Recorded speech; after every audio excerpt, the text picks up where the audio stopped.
பயத்தின் உச்சகட்டம். பிறப்பு இறப்பு இது இந்த உலகத்தின் பரம சத்தியம். இதுவரைக்கும் யாரும் இதை மாத்தினதும் கிடையாது, இனிமேல் மாற்றவும் முடியாது.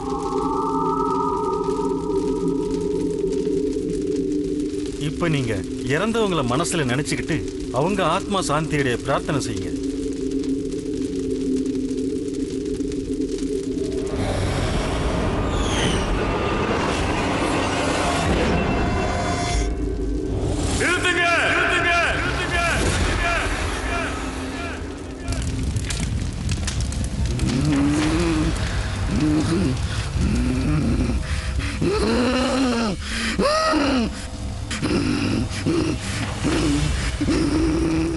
நீங்க என்ன பண்ணிக்கிட்டு இருக்கீங்க?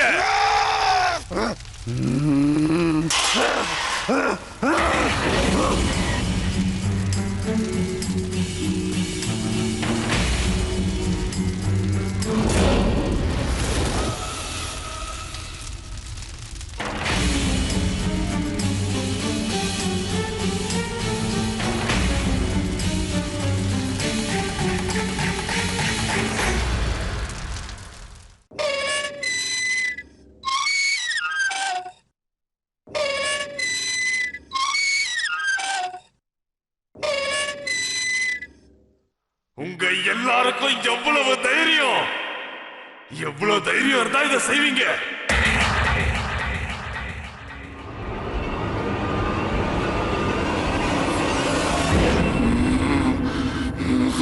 உத்தரப்பிரதேசத்தை சேர்ந்த பிரபலமான ஊர் தான் பரேலி. அந்த ஊர் இந்த ஜர்தோசிகளுக்கு பிரபலமானது. இந்த ஊர்ல இருக்கிற ஒரு குடும்பத்துக்கு நடந்த சம்பவம் யாருமே கனவுல கூட நினைச்சு பார்க்க முடியாத அளவுக்கு இருந்தது. இது சில வருஷங்களுக்கு முன்னாடி நடந்தது. அப்போ நிதி அவங்க ஊர் பரேலியில இருந்து பல மைல் தூரத்தில் இருக்கிற பூனேல படிச்சுக்கிட்டு இருந்தா.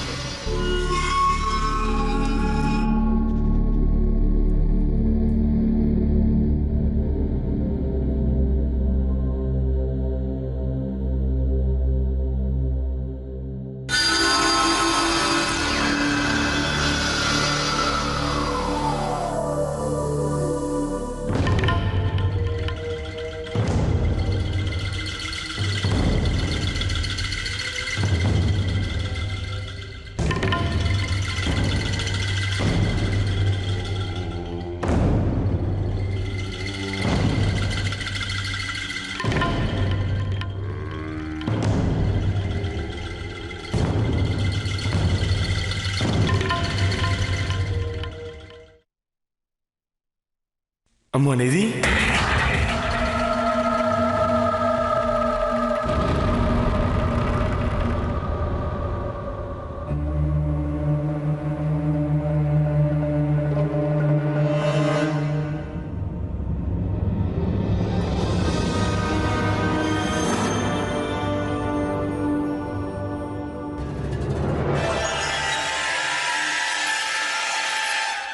நிதி நான்தாம்மா.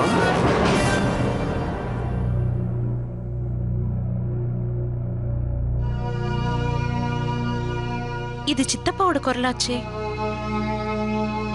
ஆனா இந்த நேரத்துல சித்தப்பா ஏன் இங்க வர போறாரு? எனக்கு தூக்கம் வருது. சரி, நான் போய் தூங்குறேன்.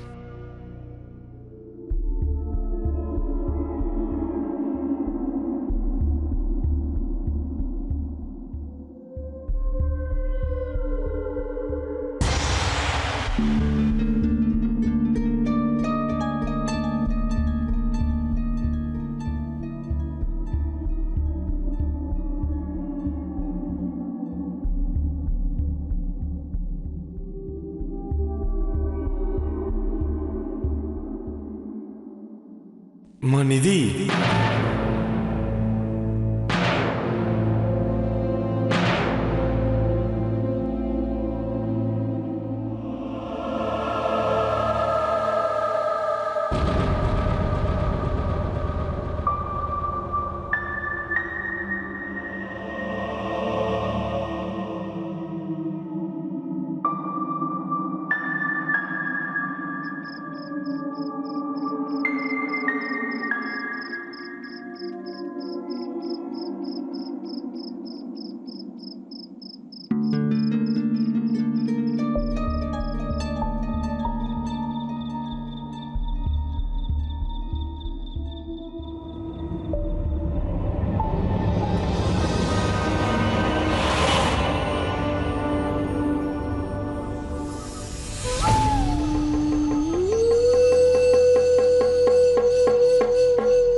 இந்த ராத்திரில வெளியே நின்னு என்ன பண்ணிட்டு இருக்க?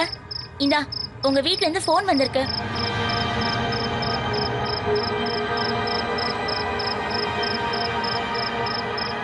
ஹலோ அம்மா நிதி, விக்ரம் சித்தப்பாவுக்கு ஹார்ட் அட்டாக் வந்துருச்சு. அவர் நம்ம எல்லாரையும் விட்டுட்டு போயிட்டாருமா.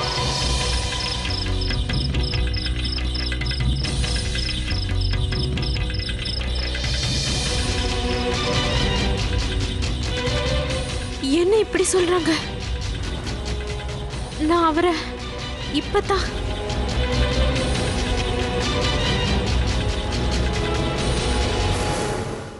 சித்தப்பா என் கண்ணில் தென்பட்டது அந்த நேரத்துல ஒரு பெரிய அதிசயம் மாதிரி தோணுச்சு. ஆனா சூப்பர் நேச்சுரல் சயின்ஸும் இதை பத்தி என்ன சொல்லுதுன்னா, யாரையாவது நமக்கு மனப்பூர்வமா பிடிச்சிருந்ததுன்னா நம்ம ஆத்மா மனசுல இருக்கிற அந்த விஷயத்த சொல்ல நெருங்கிய சொந்தக்காரரை தான் சூஸ் பண்ணுமா. ஒருவேளை சித்தப்பாவும் என்கிட்ட ஏதாவது சொல்லணும்னு நினைச்சாரோ என்னமோ. ஆனா அது என்ன விஷயமா இருக்கும்? எங்க சித்தப்பாவை கட்டி போட்ட அந்த ரகசியம் அது என்ன ரகசியமா இருக்கும்? 12 நாள் ஆயிடுச்சு. ஆனா என்னால நம்பவே முடியல. விக்ரம் இந்த உலகத்தை விட்டு போன மாதிரியே தெரியல. சரி, நல்ல வேளை உன் எக்ஸாம்ஸ் முடிஞ்சு போச்சு. இல்லைன்னா 1 வருஷம் வீணா போயிருக்கும். மா, சித்தப்பா எவ்வளவு சந்தோஷமா இருப்பாரு, ரொம்ப ஹெல்தியா இருப்பாரு. இருந்தும் ஹார்ட் அட்டாக்.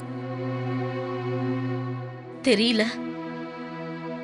நல்லா திருப்தியா சாப்பிட்டுட்டு மொட்டை மாடியில போய் படுத்துக்கணும்னு போனா கொஞ்ச நேரம் கழிச்சு உங்க அப்பா மாடிக்கு காஃபி குடுக்கறதுக்காக போனாரு. பார்த்தா அங்கேயே மொட்டை மாடியிலேயே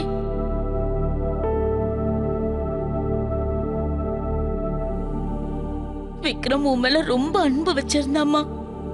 உன்னை ரொம்ப பிடிக்கும் அவனுக்கு. அதாம்மா ரொம்ப கஷ்டமா இருக்கு. அவனோட கடைசி நேரத்துல உன்கிட்ட எதையும் சொல்ல முடியாம போயிட்டானே.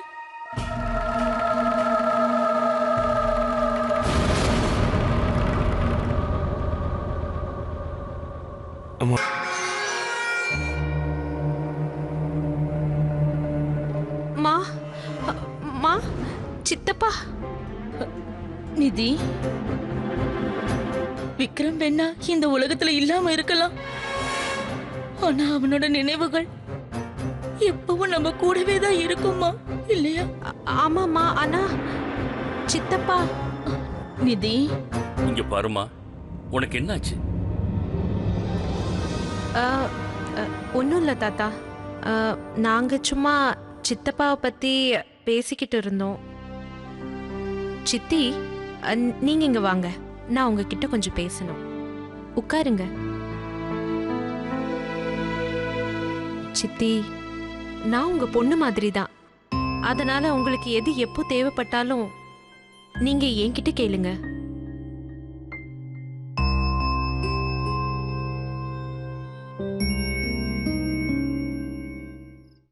எங்க போற கவிதா?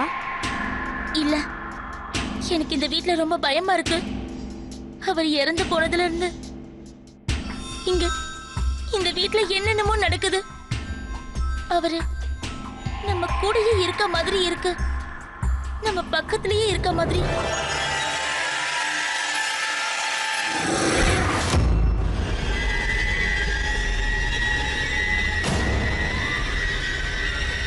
பாத்தீங்களா, பாத்தீங்களாக்கா? இது சித்தப்பா வீட்டுக்கு வர நேரம். நான் தான் சொன்னேன்ல, கண்டிப்பா இங்க என்னமோ நடக்குது. அவ்வளவுதான், கண்டிப்பா நான் இனிமே இங்க இருக்க மாட்டேன். நான் இப்பவே இங்க இருந்து கிளம்புறேன். கவிதா, அட கடவுளே, இது எப்படி விழுந்தது? உனக்கு ஒண்ணும் ஆகலையே? அக்கா கையை கொடுங்க. சரி, எழுந்துரு. பார்த்து. இந்த ஊஞ்சல் நீதான் நம்பவே மாட்டேங்கிற. இது சித்தப்பா தான். அவர் தான் எப்பவும் ஊஞ்சல்ல உட்கார்ந்து ஆடிட்டு இருப்பாரு. சரி, நீ வா, உட்காரு. பார்த்து வா.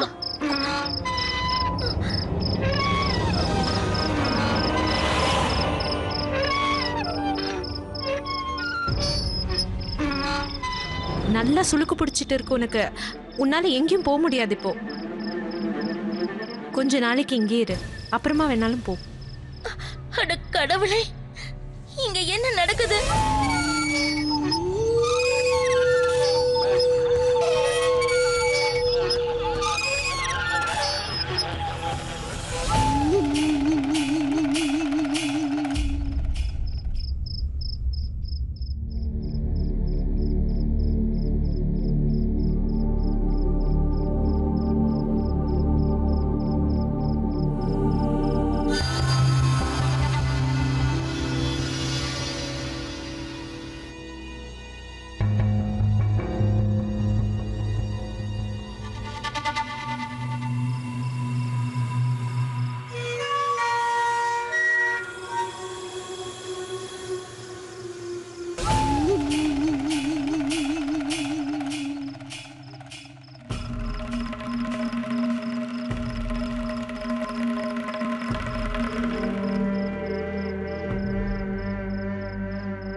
இப்ப நீங்க எல்லாரும் இறந்து போனவரை மனசுல நினைச்சுக்கிட்டு அவர் ஆத்மா சாந்தி அடைய பிரார்த்தனை செய்யுங்க.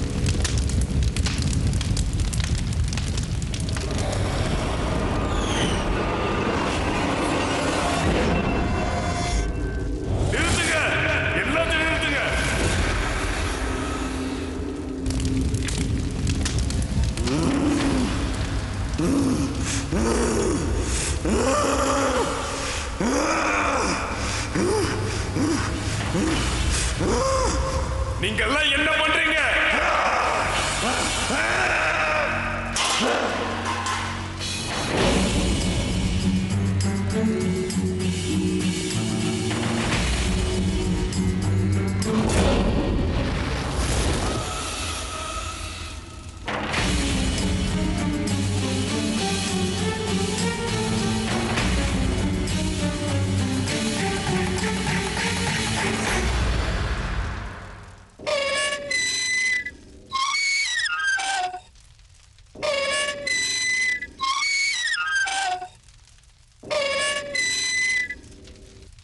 உங்க எல்லாருக்கும் எவ்வளவு தைரியம் இருக்கணும்?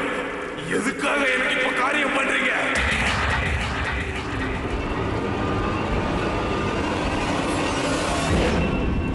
போதும், எல்லாத்தையும் நிறுத்துங்க.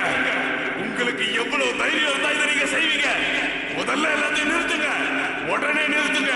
என்னோட ஆத்மா சாந்தி அடையணும். நீங்க நடத்துற நாடகத்தை நிறுத்துங்க, உடனே நிறுத்துங்க. என்னுடைய ஆத்மாக்கு எப்ப சாந்தி கிடைக்கும்னு தெரியுமா? என்ன கொலை பண்ணவங்களை கண்டுபிடிச்சதுக்கு அப்புறம் தான். அதுக்கப்புறம் தான் என் ஆத்மா சாந்தி அடையும்.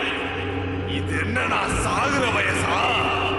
எனக்கும் ரொம்ப நாள் வாழணும்னு ஆசை இருந்தது. அவங்க ஏன் என்ன கொலை பண்ணணும்? எதுக்காக?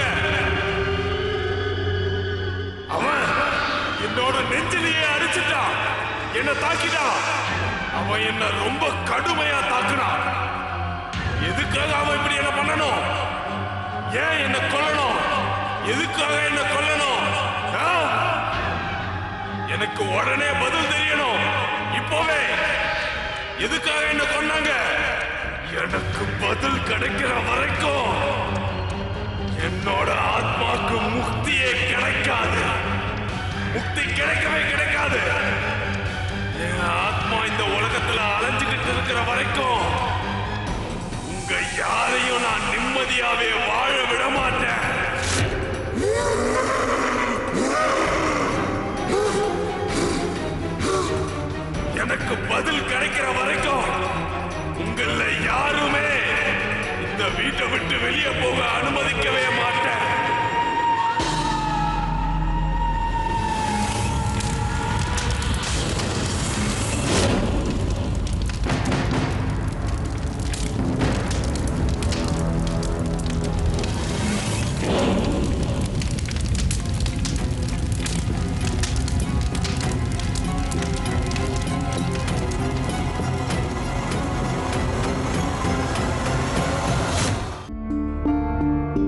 முதல்ல நமக்கு தெரிய வேண்டியதெல்லாம் கொஞ்ச நாளைக்கு முன்னாடி இந்த வீட்டில் ஏதாவது சம்பவம் இல்லைன்னா ஏதாவது வித்தியாசமா நடந்திருக்கான்னு யோசிக்கணும். ஆமா, எனக்கு ஒரு சம்பவம் நினைவுக்கு வருது. விக்ரம் இறக்குறதுக்கு ஒரு நாள் முன்னாடி இங்க வெளியில இருக்கிற வாழை மரங்கள்ல ஒரு மரம் திடீர்னு தானாவே கீழே விழுந்துருச்சு. அதுல இருந்து ரத்தம் வழிஞ்சுக்கிட்டு இருந்தது.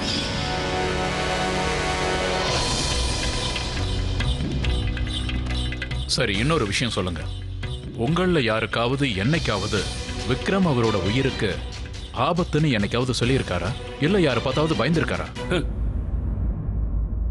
குருஜி, விக்ரம் பார்க்கறதுக்கு மட்டும் சாந்தம் இல்ல, ரொம்ப நல்லா பழகுவான்.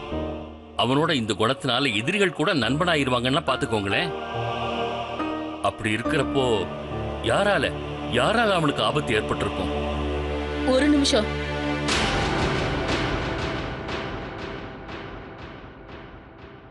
குருஜி, நான் விக்ரம் கிட்ட ஒரு வாட்டி பேசியிருக்கேன். அப்ப என்கிட்ட அவன் ஒரு விஷயத்த சொன்னான். அவன் ஒரு நாள் வெளியே நடந்து வந்துட்டு இருக்கும்போது திடீர்னு ஒரு வெளிச்சம் அவன் கண்ணில் பட்டுதான். அதை பார்த்த உடனே அவன் எதை பத்தியும் யோசிக்காம அந்த வெளிச்சத்து பின்னாடியே போயிருக்கான்.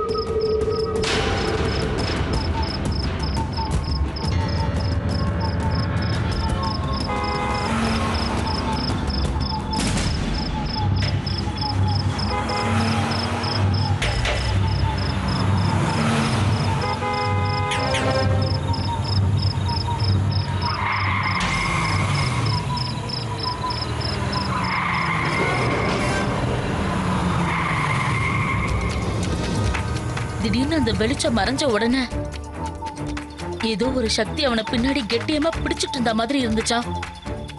அதுக்கப்புறம் எப்படியோ தப்பிச்சு வீட்டுக்கு வந்து சேர்ந்துட்டானா. விக்ரமுக்கு குடிப்பழக்கம் இருந்தது. அதனாலதான் அவன் பொதுவா என்ன தவிர வேற யாருக்கிட்டையும் அதிகமா பேச மாட்டான். ஏன்னா அந்த குடிப்பழக்கம் எல்லாருக்கும் தெரிய வந்ததுன்னா அவனை எல்லாரும் திட்டி தீத்துருவாங்க. அதோட அவன் சொன்னதையும் நம்பி இருக்க மாட்டாங்க. ஆனா அவரு இத பத்தி என்கிட்ட இது வரைக்கும் எதுவும் சொன்னதே இல்லை. ஏன்னா நீ உடனே குடிப்பழக்கத்தை விட்டுடுங்கன்னு சண்டை போடுவல்ல. விக்ரம் எந்த இடத்துல இருந்தாரோ அந்த இடத்துக்கு என்ன கூட்டிட்டு போங்க. வாங்க குருஜி, இதுதான் அந்த இடம்.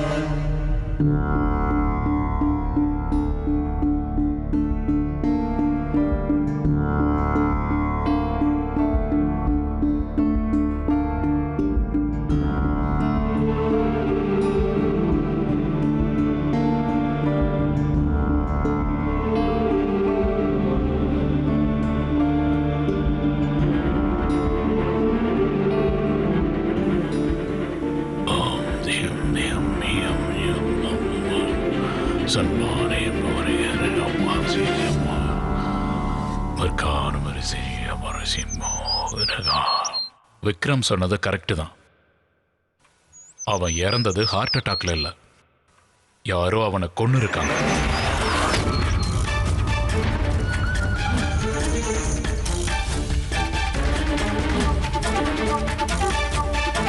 ஆனா குருஜி, எங்க மொட்டை மாடியில அவனை யார் கொண்டு இருப்பாங்க? இந்த கொலை அவன் முன்னாடி நடக்கல, அவன் முதுகுக்கு பின்னாடி மந்திர சக்திகளை பிரயோகிச்சு நடந்திருக்கு. இத செய்வினன்னு சொல்லுவாங்க. இந்த செய்வினங்கிறது ஒரு விதமான தந்திரத்தை பிரயோகிச்சு செய்வாங்க. இத பிளாக் மேஜிக்னு சொல்லுவாங்க. இந்த வித்தையில கொலைகாரன் அவனோட வேட்டையில கண்ணுக்கு தெரியாத ஆயுதங்களை வச்சு தாக்க ஆரம்பிக்கிறான். அந்த பாதிப்புல தான் தாக்குதலுக்கு ஆளாகிறவன் இறந்து போயிடுறான். ஆனா அவங்க உடம்புல எந்த காயமும் தெரியாது, எந்த அடையாளமும் இருக்காது. அது மட்டும் இல்ல, போஸ்ட்மார்ட்டத்துல கூட எந்த துப்பும் கிடைக்காது. டாக்டர்ஸும் இந்த மாதிரி இறப்ப இயற்கையானது தானே சொல்லிடுவாங்க. அதனாலதான் விக்ரமுக்கு ஆயுள் 51 வயசு இருந்தாலும் 31 வயசுலயே இறந்துட்டான்.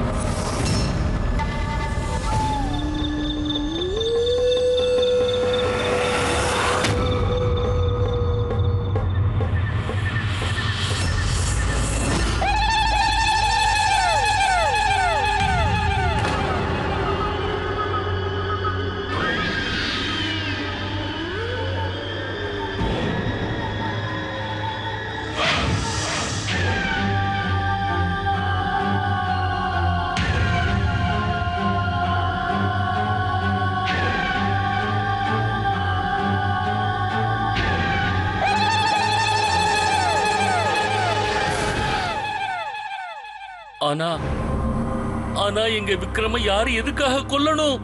அவன் யாருக்கு என்ன குடும்பம் செஞ்சான்? இதுக்கான விடைய தேடணும்னா நாம விக்ரமுக்கு உதவி செஞ்சாகணும். விக்ரமோட ஆத்மாவுக்கு சாந்தி கிடைக்கிற வரைக்கும் அவன் இதே மாதிரி உங்க குடும்பத்துல எல்லாரையும் தொல்லை பண்ணிக்கிட்டே தான் இருப்பான். காலம் கடந்து போக போக அவனோட கோபமும் அதிகரிச்சுக்கிட்டே தான் இருக்கும். இன்னொரு விஷயம், இந்த செய்வினையை பிரயோகிச்சு ஒருத்தரை கொல்லணும்னா குறைஞ்சபட்சம் 1 மாசமாவது இதுக்கான வேலைகள் நடந்திருக்கணும். ஏன்னா இந்த வேலையை செய்யணும்னா ஒரு அமாவாசையிலிருந்து இன்னொரு அமாவாசை வரைக்கும் நேரம் தேவைப்படுது. அதனால விக்ரம யாரு கொலை பண்ணி இருந்தாலும் அவன் எங்க இந்த வீட்டுல குறைஞ்சபட்சம் 1 மாசமாவது தங்கி இருக்கணும். அது உங்கள யாராவது ஒருத்தர் எனக்கு பதில் சொல்லுங்க. இந்த காலகட்டத்துல யாராவது இங்க 1 மாசம் தங்கி இருந்தாங்களா? ஏன்னா உடனடியா எல்லாம் இந்த காரியங்களை செய்ய முடியாது. எங்களை தவிர இங்க வேற யாரும் வரலையே. அப்படின்னா உங்கள தான் யாரோ ஒருத்தரா இருக்கணும்.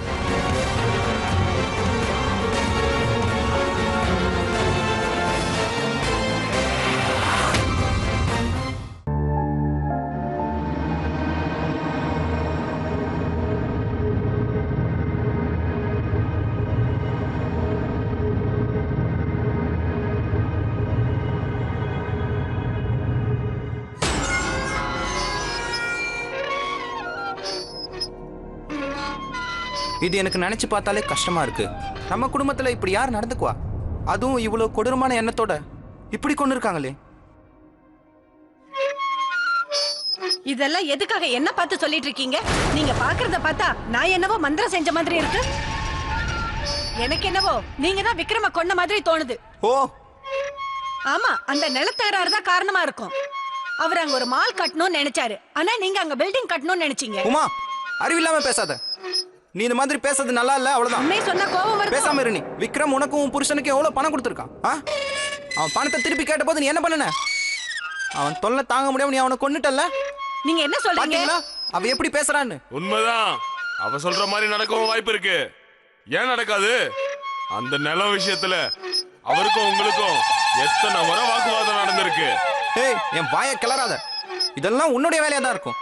விக்ரம் உன்னை எதிர்த்து பேசணுன்றதுக்காக எல்லார் முன்னாடி நீ தான் அவனை அசிங்கப்படுத்தின. நீ வார்த்தை முதல்ல அளந்து பேசு. கண்டிப்பா நீங்களா தான் இருக்கும். உங்களுக்கு அவங்களுக்கு எப்பயும் ஆனதே கிடையாது. நான் ஒரு கொலை பேசாதடா. இதுக்கு மேல ஒரு வார்த்தை பேசாத நீ. தேவையில்லாம பேசுன. ஐயோ, நீங்க இவரை எதுக்கு கத்துறீங்க? நீங்க கொஞ்சம் யோசிச்சு பாருங்க. விக்ரம கொலை செஞ்சது இந்த சுனேனாவா கூட இருக்கலாம்ல. ஓ, இப்போ இவ மேல பழிய போடுறீங்களா? ஆமா ஆமா, இவங்க 2 பேருக்குள்ள நிறைய தகராறு நடந்துகிட்டு இருந்தது. இவங்க ஒரு நாள் கூட புருஷன் பொண்டாட்டியே நடந்துகிட்டதே இல்ல. அதனால இவதான் செஞ்சிருப்பாங்க. இனி யாரும் ஒரு வார்த்தை கூட பேசக்கூடாது. ஏற்கனவே விக்ரம யாரு கொலை செஞ்சிருப்பாங்கன்னு தெரியாம தவிச்சுக்கிட்டு இருக்க. இந்த மாதிரி நேரத்துல எல்லாரும் ஒத்துமையா இருக்கிறத விட்டுட்டு நீங்க ஒருத்தர் மேல ஒருத்தர் பழி சுமத்திட்டு இருக்கீங்க. போத நிறுத்து. இனிமே இங்க யாரும் எதுவும் பேசக்கூடாது. போங்க, எல்லாரும் உடனே அவங்க ரூமுக்கு போயிடுங்க. போங்கன்னு சொல்றேன்ல.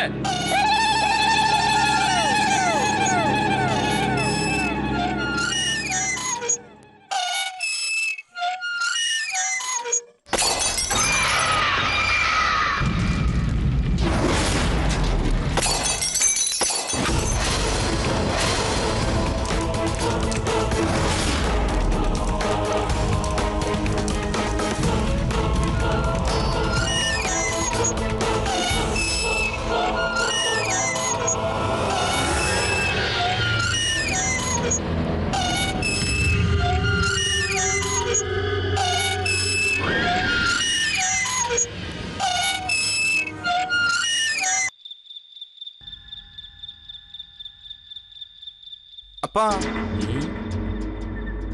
ஒரு ராத்திரி முடிஞ்சிருச்சு. எல்லாரையும் ஒருத்தர் சந்தேகத்தோட பாக்குறாங்க. யாரும் யார் கூடயும் பேசுறதும் இல்ல, யாரும் யார் முகத்தையும் பார்க்க கூட மாட்டுறாங்க. எனக்கு என்னமோ நம்ம விக்ரமோட ஆத்மாக்கு சாந்தி கிடைக்கணும்னா ஏதாவது ஒரு மந்திரவாதியை கூப்பிட்டு ஏதாவது செய்யணும்னு தோணுது.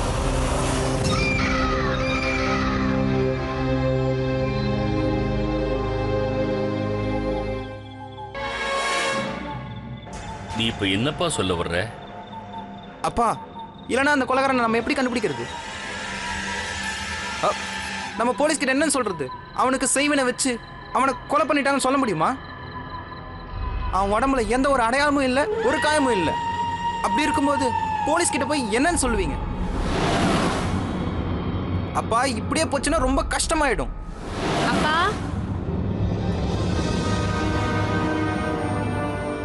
அப்பா எனக்கு இப்பதான் ஃபோன் வந்தது. எனக்கு செகண்ட் ஐடி ஜாப் கிடைச்சிருக்கு. கங்க்ராச்சுலேஷன்மா. ஆனா எனக்கு உன்னோட இந்த லைன் பிடிக்கவே இல்லை. இருந்தாலும் உனக்கு பிடிச்சிருக்கிறதுனால ஒத்துக்கிறேன். உன்னோட சந்தோஷத்துக்காகத்தான். சரியா? தேங்க்யூ தாத்தா. நீங்களும் சித்தப்பாவும் சப்போர்ட் பண்ணதால் தான் அப்பாவே ஒத்துக்கிட்டாரு. சித்தப்பாவும் இங்க இருந்திருந்தா நல்லா இருந்திருக்கும். அவரும் ரொம்ப சந்தோஷப்பட்டிருப்பாரு. அப்பா நான் போய் என் ஃப்ரெண்ட்ஸ் கிட்ட எல்லாம் சொல்லிட்டு வரேன். சீக்கிரமா வந்துருமா? ஒரு நிமிஷம் நில்லுமா. சொல்லுங்க தாத்தா.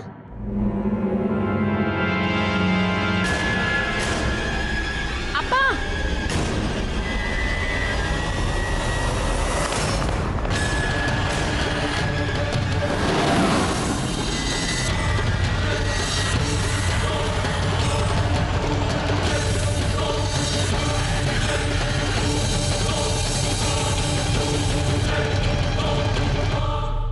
என் சந்தோஷம் ஒரே நிமிஷத்துல என் மனசுல ரொம்ப பெரிய கவலையை உண்டாக்கிடுச்சு. ஏன்னா எங்களுக்குள்ள யார் தான் சித்தப்பாவை கொன்னிருப்பாங்கன்றது கண்டுபிடிக்க வேண்டியது இருந்துச்சு. ரொம்ப வித்தியாசமா இருக்குல்ல?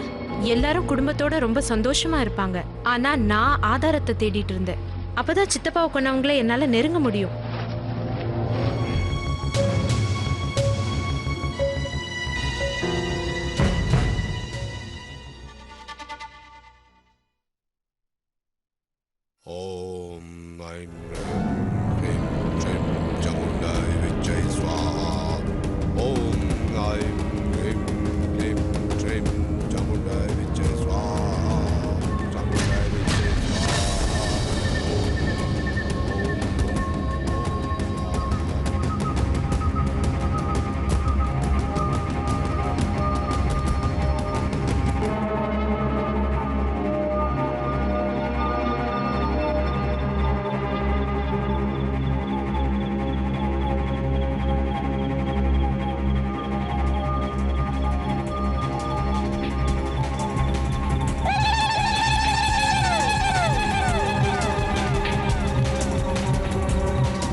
நீ என்னப்பா பண்ணிட்டு இருக்க?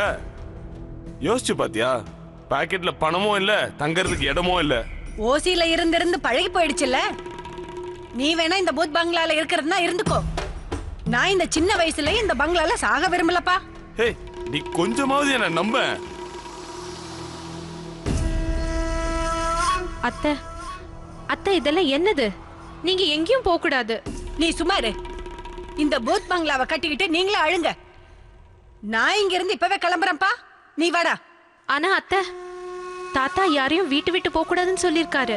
இங்க பாரு, நீ வேணும்னா இந்த பூத் பங்களாலே சந்தோஷமா இரு. இன்னைக்கு நான் இந்த வீட்டை விட்டு போக தான் போறேன். என்னை யார் தடுக்கிறாங்கன்னு பார்க்கலாம். வாடா. ஆனா அத்தை நான் சொல்றது கொஞ்சம் கேளுங்க.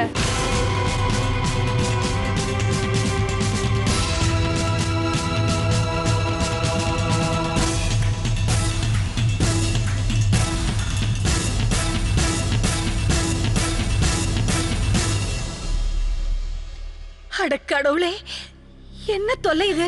நான் தான் முதல்ல சொன்னேன்ல, அந்த ஆத்மா இங்கதான் இருக்கு. அது இந்த வீட்டை விட்டு யாரையும் வெளியே அனுப்பாது.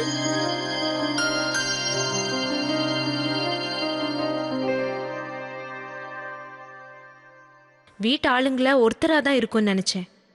ஆனா வீட்டு ஆளுங்கள 3 பேருக்கு ஆபத்து ஏற்படும் போது எனக்கு கன்ஃபியூஷன் ஏற்பட்டுடுச்சு. என்கிட்ட ஒரே ஒரு வழிதான் பாக்கி இருந்தது. அன்னைக்கு ராத்திரி என் கையில கிடைச்ச சில விஷயங்கள் எடுத்துக்கிட்டு நான் குருஜியை பார்க்க போயிருந்தேன்.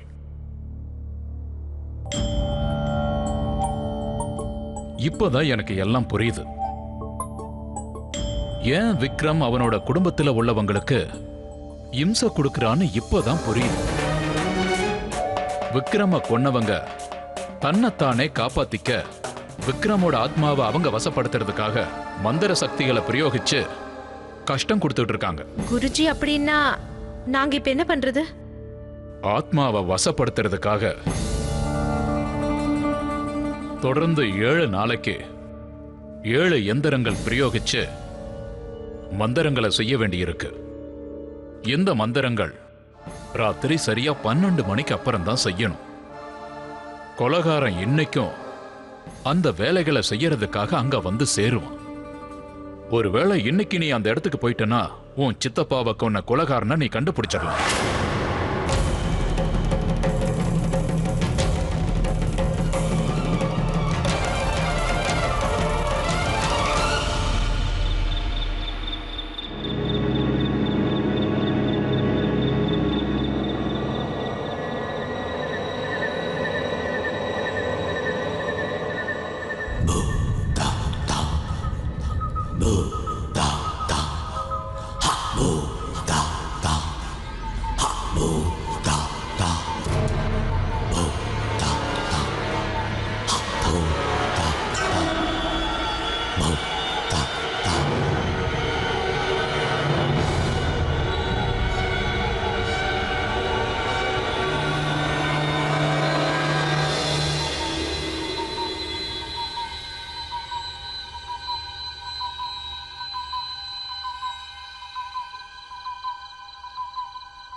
வேண்டாம் வேண்டாம் மாமா, வேண்டாம்.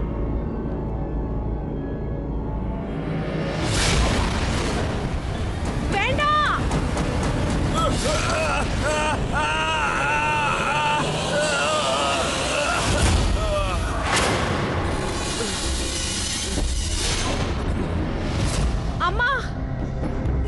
ஆச்சு? விதி என்னாச்சு? அம்மா என்னாச்சுமா? என்னாச்சுமா? அம்மா அம்மா உங்க எல்லாருக்கும் சித்தப்பாவை கொன்னது யாருன்னு தெரியணும்ல? ஆமா. யாருமா அது? மாமா தான் கொன்னு இருக்காரு.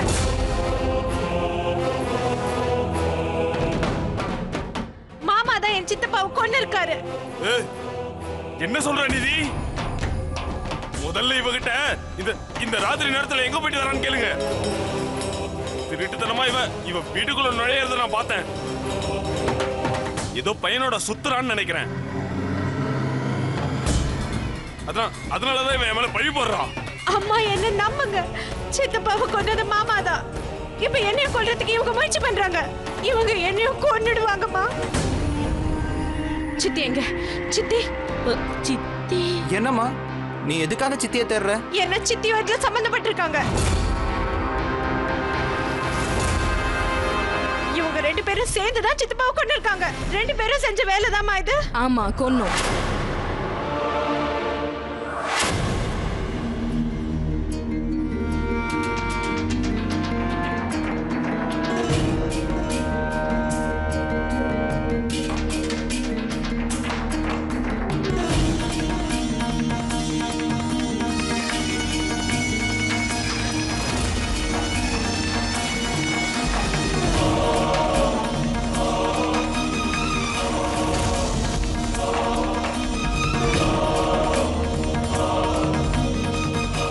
சித்தப்பாவை நாங்க 2 பேர் தான் கொன்னோம்.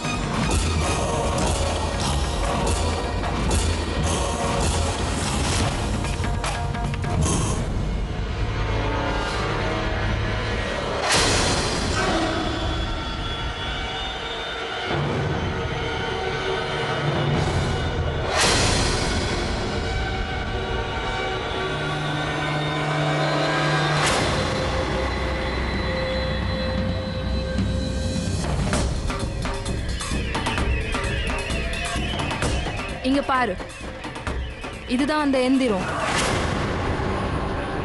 இந்த 7வது எந்திரத்துல தான் உங்க விக்ரம் சித்தப்பாவோட ஆத்மாவை கைது செய்ய போறோம். அதுக்கப்புறம் அவரால் எங்களை எதுவும் செய்ய முடியாது. புரிஞ்சுதா? ஏன் சித்தி, எதுக்காக இப்படி எல்லாம் செஞ்சீங்கன்னு சொல்லுங்க. ஏன்னா நாங்க ஒருத்தர் விரும்புறோம். இந்த விஷயம் உங்க சித்தப்பாக்கு தெரிஞ்சு போச்சு. அதனாலதான் அவரை கொல்ல வேண்டியதா போச்சு. இங்க பாருங்க மாமா, நீங்க நாளைக்குள்ள எல்லா ப்ராப்பர்ட்டியும் எங்க பேருக்கு மாத்தி ஆகணும். இல்லைன்னா உங்க எல்லாருடைய நிலைமையும் விக்ரம் காண மாதிரி ஆயிடும்.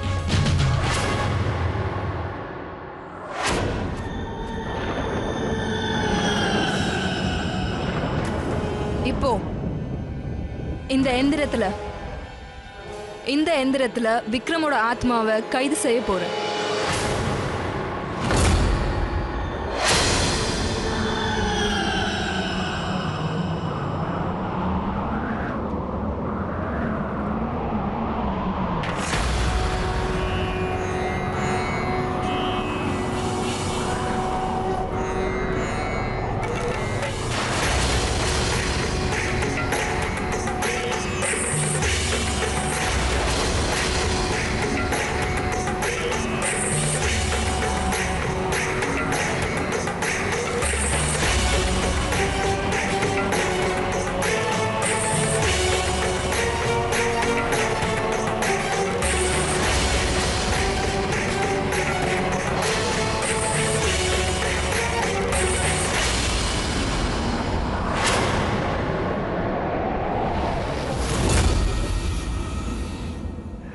சொல்றத கேளுங்க. நீங்க என்கிட்ட வரத்துக்கு முயற்சி பண்ணாதீங்க குருஜி.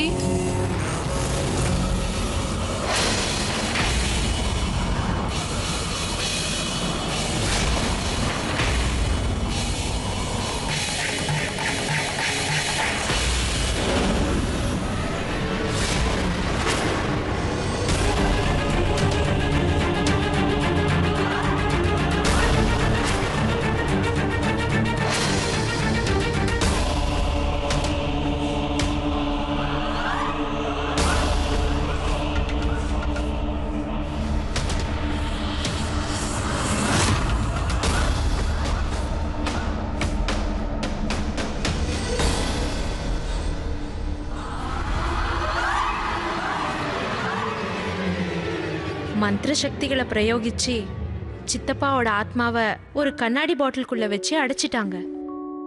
ஏன்னா அப்பதான் அவர் முக்தி அடைஞ்சி இன்னொரு உலகத்துக்கு போக முடியும். மாமாக்கும் சித்தப்பாக்கும் எதிரா கோர்ட்ல கேஸ் நடந்துகிட்டு இருக்கு. அங்கதான் அவங்க 2 பேரையும் விசாரிச்சுக்கிட்டு இருக்காங்க. ஆனா அவங்களுக்கு மனசாந்தியே கிடைக்காதுன்னு நினைக்கிறேன். சில நேரங்கள சில விஷயத்த நம்மளால புரிஞ்சிக்கவே முடியாது. சில விஷயங்கள்ல சயின்ஸ் கிட்ட எந்த ஆன்சரும் இல்ல, அதுக்கான ஆதாரமும் இல்ல. குறிப்பா சொல்லணும்னா பிளாக் மேஜிக். இது எல்லாரும் கேள்விப்பட்டிருப்பீங்க. ஆனா இது எப்படி வேலை செய்யுதுன்னு யாருக்கும் தெரியாது. என் சித்தப்பா இறந்து போனாலும் என் கூடவே என் பக்கத்திலே இருக்காரு. இப்பெல்லாம் என் கண்ணுக்கு முன்ன மாதிரி தெரியறது இல்ல.